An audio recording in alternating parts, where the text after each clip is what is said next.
বাড়ির কাছে কত কাঁঠাল হয়ে রয়েছে, প্রচুর ইঁচড় খাওয়া হয়েছে। কাঁঠাল আর কাঁঠাল অনেক দারুণ। এখানেও কি সুন্দর ফুল ফুটে আছে।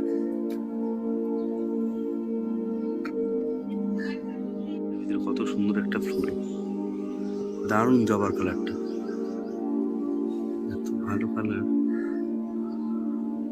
চলো চলে যাই রান্নাঘরে। কি করতে হবে এখন দেখাচ্ছি। এটা হচ্ছে পটলটা লবণ আর হলুদ দিয়ে মেখে রেখেছি, সেই চিড়ে চিড়ে করে রাখা। মেরিনেট করে রাখা আছে লবণের মধ্যে। আর এখানে গোবিন্দভোগ চাল, পেঁয়াজ কুচিয়ে রেখেছি, আর এর মধ্যে আছে জিরে, ধনে, লঙ্কা আর টক দই দিয়ে আর আদা দিয়ে পেস্ট করা। বাহ। প্রথমে আমরা কড়াইটায় তেল গরম করতে দেবো। অল্প একটু তেল আছে, ওর মধ্যে আমি সর্ষের তেল দিয়ে দিচ্ছি। পটলটা আগে ভেজে নেবো।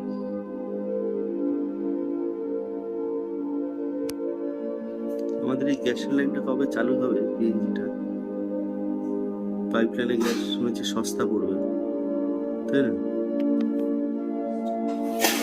শুনছি তো।